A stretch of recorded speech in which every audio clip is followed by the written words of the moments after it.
Welcome to సుమంటివి. నేను miss సుమంటివి Nag. ఏ రిలేషన్షిప్లో అయినా సరే, ఆ రిలేషన్షిప్ అంటే మనకు ముఖ్యంగా గుర్తొచ్చేది అపోజిట్ జెండర్తో మనం ఏ విధంగా బిహేవ్ చేస్తున్నాము అనేటువంటి దాని మీద మాత్రం దాన్ని ఒక రిలేషన్షిప్గా మనం పరిగణిస్తూ ఉంటాం ఎక్కువగా.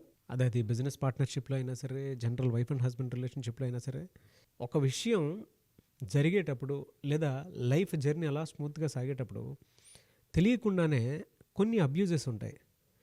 ఓరల్ అబ్యూజెస్, మాట్లాడేటువంటి మాట, భాష ఎవరైనా సరే ఇద్దరిలో డెఫినెట్గా హర్ట్ చేసేలా ఉంటే అక్కడి నుంచి వాళ్ళకి తెలియకుండానే ఆ రిలేషన్షిప్లో జరిగేటువంటి పరిణామాలు, దాంతోపాటు దాని తర్వాత జరిగేటువంటి ఎదుర్కోవాల్సినటువంటి పరిణామాలు ఏ విధంగా ఉంటాయి అనేటువంటిది ఈరోజు మనతో పాటు హైకోర్టు అడ్వకేట్ రవీంద్రనాథ్ గారు ఉన్నారు. అది వారి మాటలో నాకు తెలుసుకుందాం.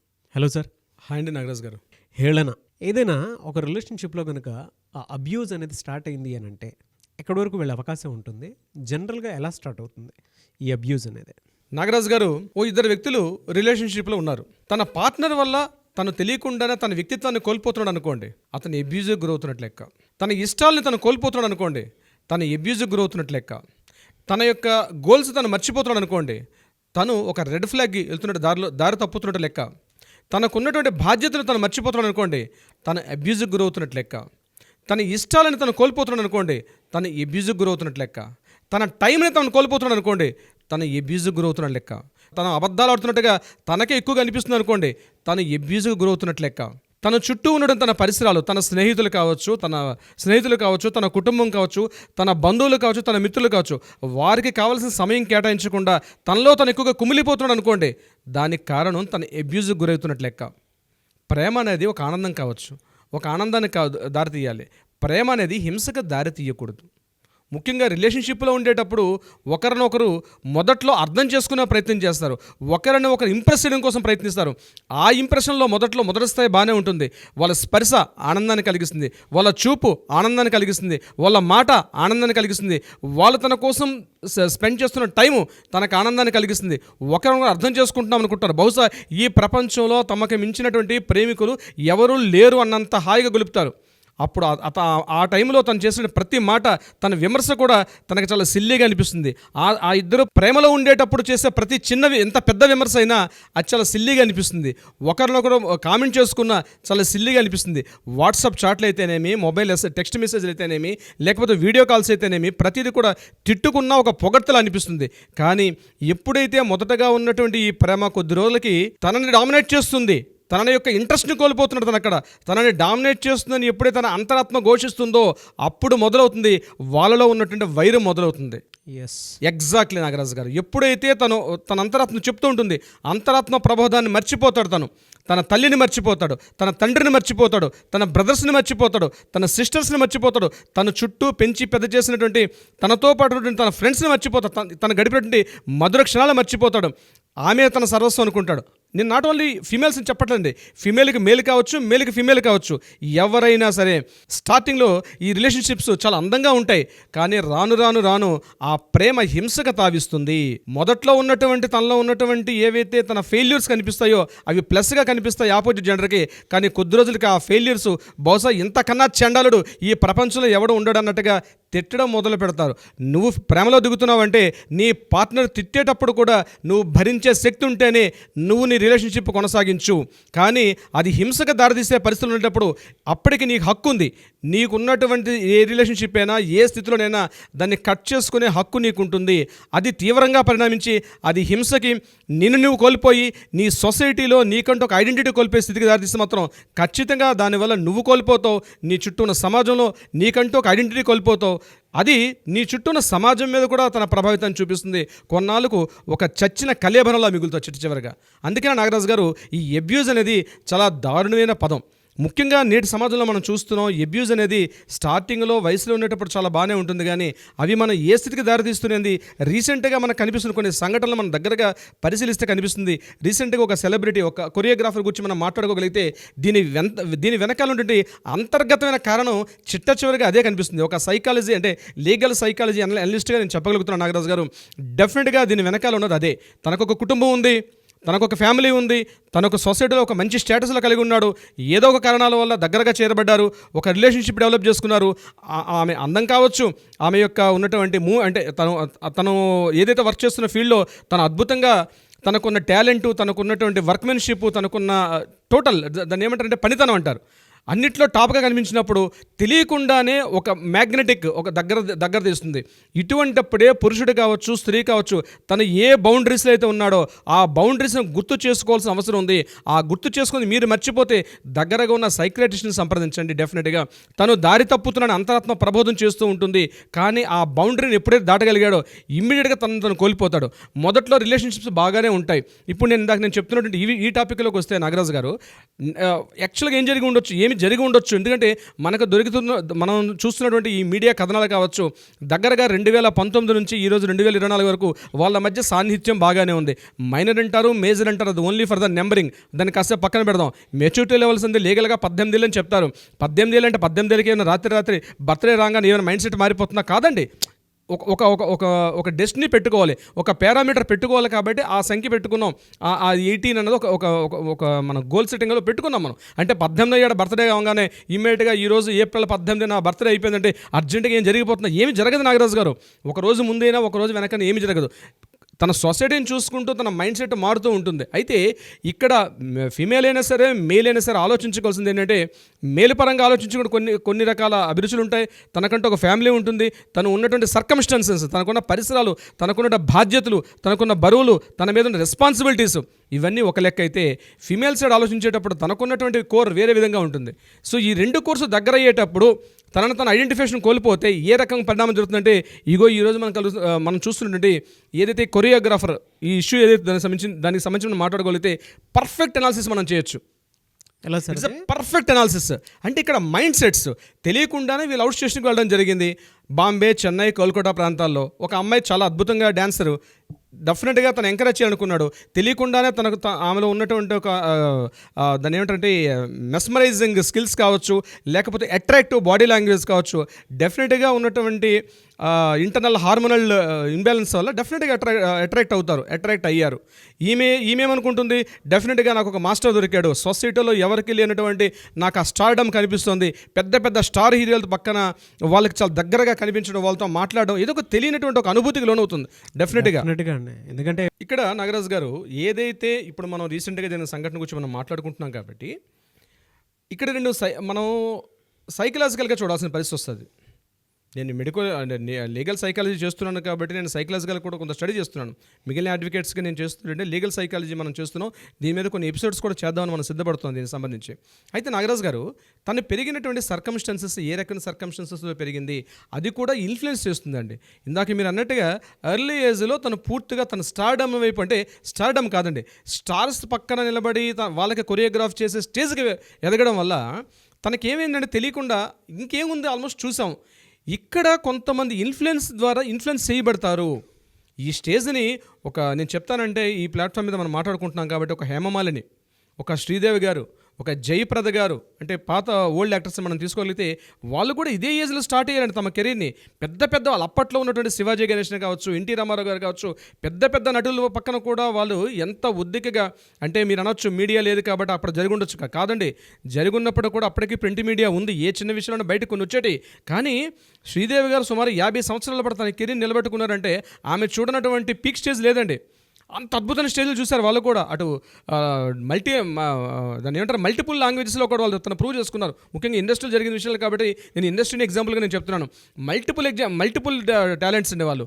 నాట్ ఓన్లీ తమిళ ఒకటే కాదు, తమిళ అయినటువంటి శ్రీదేవి తమిళ్, తెలుగు, కన్నడ, మలయాళీ టాప్ ఉన్నటువంటి హిందీ యాక్టర్స్ పక్కన కూడా వెళ్ళి ఆమె డేట్స్ కోసం హీరోస్ వెయిట్ చేసే రోజులు కూడా ఉన్నటువంటి స్టార్డమ్. అంటే ఇదే ఏజ్లో తను కూడా స్టార్ట్ అయ్యారు. ఒక కమల్ హాసన్ తీసుకోండి, ఆయన కూడా ఆల్మోస్ట్ 5 years 6 yearsలో ఒక చైల్డ్ ఆర్టిస్ట్గా స్టార్ట్ అయ్యారు. సరే అప్ డౌన్స్, మెంటల్ కండిషన్స్ అవన్నీ పక్కన పెట్టండి, కానీ తను అనుకున్నట్టు గ్రోత్ ఎప్పుడు డిస్టర్బ్ చేసుకోవాలా.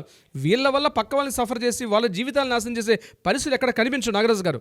అంటే ఎందుకు నేను చెప్తున్నానంటే, కొంతమంది తమ స్వార్థం కోసం, తమకున్నటువంటి ఇమేజ్ ఇవన్నీ కూడా ఏంటంటే దీని వెనకాల చాలామంది గొప్ప గొప్ప వ్యక్తులు ఉన్నారండి. నేను పేర్లు చెప్పడం నాకు ఇష్టం లేదు. పొలిటికల్ గేమ్ నడుస్తుంది, ఓ పక్క ఇండివిజువల్ గేమ్ నడుస్తుంది, ఫ్యామిలీ గేమ్ నడుస్తుంది. రకరకాల గేమ్స్ వల్ల వీళ్ళ జీవితాలను వీళ్ళు నాశనం చేసుకుంటున్నారు.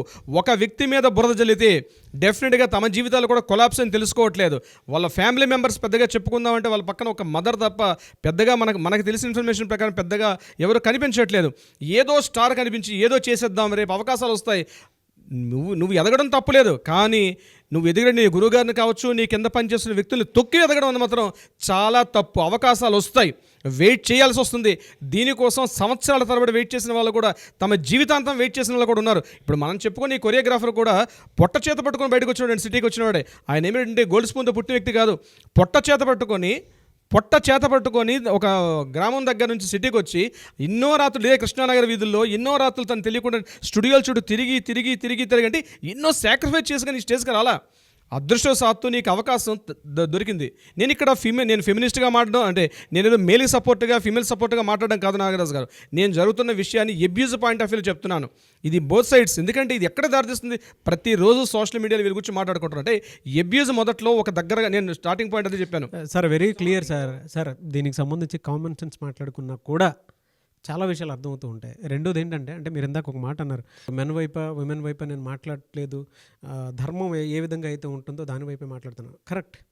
ఎందుకు అనంటే ఇవాళ నేను కలకత్తా ఇన్సిడెంట్కి సంబంధించినటువంటి వాటిలో ఎన్ని వీడియోస్ చేసామో మీకు నాకే తెలుసు, ఆడియన్స్ కూడా మనల్ని ఫాలో అయినటువంటి వాళ్ళకి తెలుసు. ఏది మంచి ఏది చెడు ఆ మాత్రం కూడా తెలియకుండా అయితే వీడియోస్ చేయకుండా అయితే ఉంటాం కదా. ఎగ్జాక్ట్లీ. కామన్ సెన్స్ తోటి థింక్ చేసినా కూడా ఎంటైర్ కొరియోగ్రఫీ లైఫ్ స్టైల్లో ఏం జరిగింది అనేటువంటిది బయట నుంచి చూస్తే చాలా క్లియర్గా అర్థమైపోతుంది సార్. అది చాలా క్లియర్గా. సార్ నేను ఒక మాట చెప్తాను సార్, బయట టాలెంటెడ్స్ చాలామంది ఉన్నారని, అవకాశం రాక నిద్రలేని రాత్రులు గడుపుతున్నటువంటి వాళ్ళు చాలామంది ఉన్నారు బయట. అలాంటిది మన దగ్గర ఒక అవకాశం వచ్చినప్పుడు దాన్ని ఏ విధంగా సద్వినియోగపరుచుకొని మనం ఇంకా 10 మందికి జీవితాన్ని ఇస్తే బాగుంటుంది అనుకున్నటువంటి ఆలోచనతోటి అటు గురువైనా సరే శిష్యులైనా సరే ఆలోచించాల్సినటువంటి అవసరం బాధ్యత రెండూ ఉన్నాయి. వెచ్చలవేడితనానికి వెళ్ళిపోయి దాన్నంతా పబ్లిసైజ్ చేసేసుకొని ఇవాళ మనం మాట్లాడుకునే దానికి వెళ్ళిపోకూడదు దేనికైనా సరే. నిజమండి, అంటే ఉన్నదాన్ని కాపాడుకోవటం మన బాధ్యత. మహిళల మీద సింపతి డెఫినెట్గా ఉండాలి, ఉంటుంది. వాళ్ళు పడుతున్నటువంటి బాధలు చాలా ఉన్నాయి. అయితే కాపాడుకోవడం మన బాధ్యత. స్త్రీని పక్కన మనం ఒక సోదరగా ఒక తల్లిగా భావిస్తాం కాబట్టి కాపాడుకోవాల్సిన బాధ్యత ఉంది, జరగాలి కూడా. ఒక బీయింగ్ ఎన్ అడ్వకేట్గా నేను మాట్లాడుకునేటప్పుడు చట్టం గురించి మాట్లాడతా. ఇక్కడ నేను చట్టాలు న్యాయాల గురించి మాట్లాడే ప్రసక్తి కాదు నాగరాజు గారు. ఇక్కడ విషయం ఏంటంటే, ఒక సిచ్యువేషన్లో వచ్చేటప్పుడు ఇద్దరు కలిశారు, ఏదో సందర్భాన్ని కలిశారు, ఇన్ఫాచ్యుయేషన్ నడిచింది, కలిశారు. ఈవెన్ దో వాళ్ళ మిస్సెస్ మాట్లాడిన మాటల్లో కూడా మనకు ఒక పాయింట్ ఆఫ్ వ్యూ తీసుకోవాలి. బహుశా ఆ వర్డ్స్ లీగల్ ప్రొసీడింగ్స్ ప్రకారం లేకపోతే కోర్టు బెంచ్ మీద ఇవి నిలబడే అవకాశం లేదు. కానీ మోరల్ ఎథిక్స్ ఒకటి ఉంటుంది, మానవత్వం ఒకటి ఉంటుంది. చట్టం వేరు, మానవత్వం వేరు. ఈ రెండింటికి డెఫినేషన్ మనం ఒక గుటిలో అంటే ఈ రెండింటిని కూడా ఒకే వరలో పెట్టడం అనేది సాధ్యపడదు. మానవత్వం ఒకటి ఉంటుంది. ఏ స్టేజ్లోంచి ఏ స్టేజ్కి వచ్చాం. చట్టపరంగా తీసుకుంటే రేపు కోర్టులు చట్టాలు ఏం చెప్తున్నాయి, సాక్ష్యాలు, ఎవిడెన్సులు, ట్రయల్స్, ఇవన్నీ ఇట్స్ ద ప్రొసీడింగ్స్ వేరు. కానీ ఏ స్టేజ్లో ఉన్నాం, సొసైటీలో ఏ పరిస్థితిలో ఉన్నాం. నేను ఎన్నది ఈ పాయింట్ ఎక్కడ మనం స్టార్ట్ చేసాం, అబ్యూజ్ అనే పాయింట్తో మనం స్టార్ట్ చేసాం. అబ్యూజ్కి ఎందుకు గురవుతున్నాడు?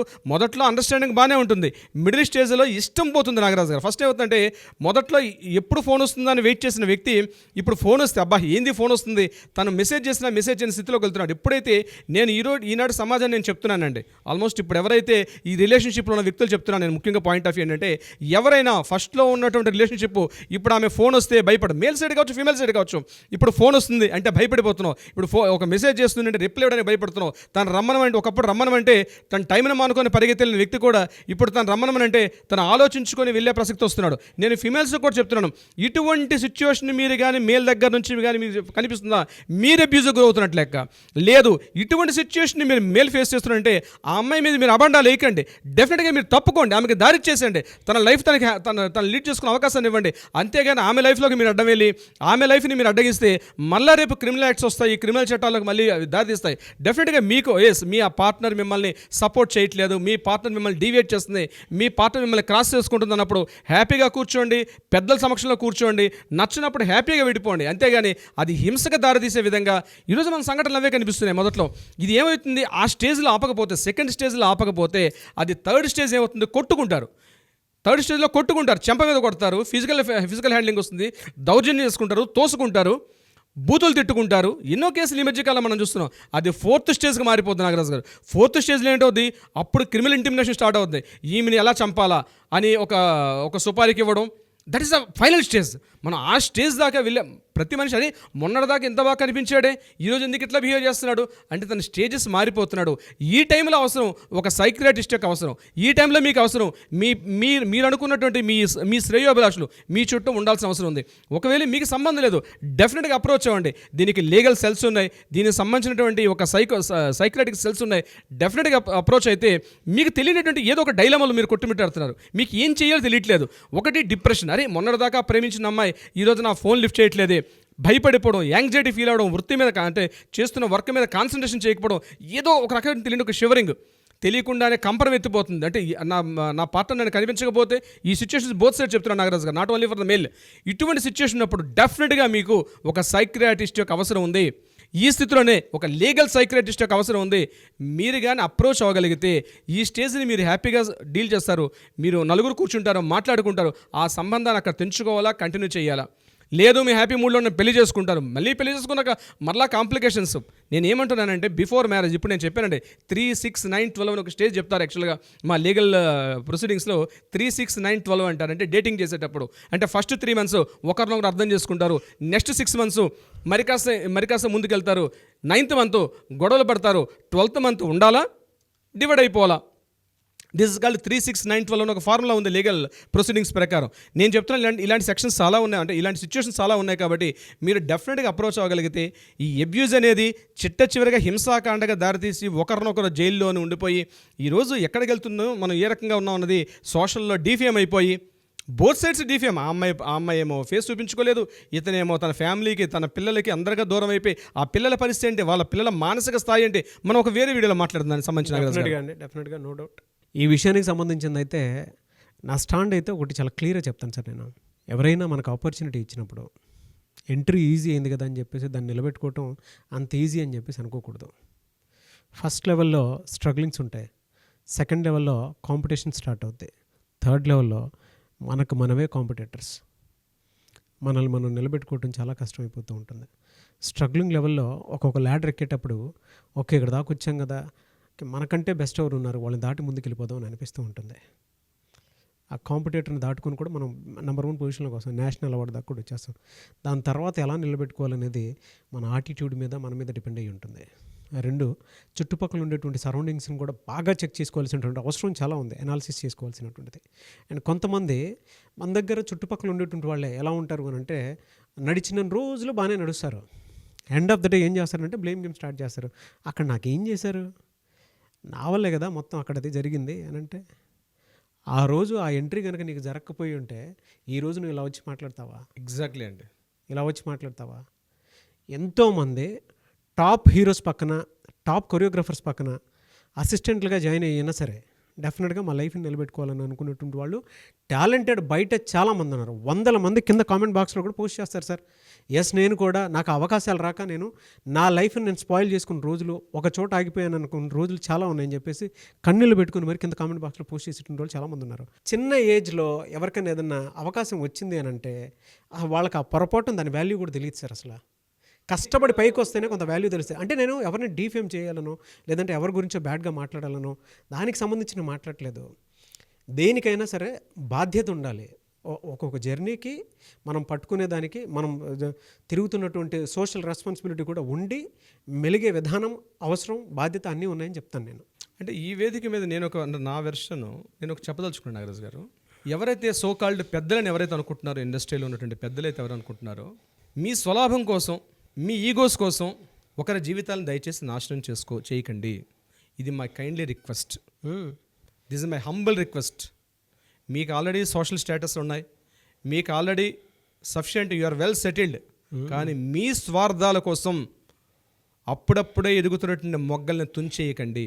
No doubt, very great and good statement. Anyways thank you అండి, thank you so much Ravindranath గారు.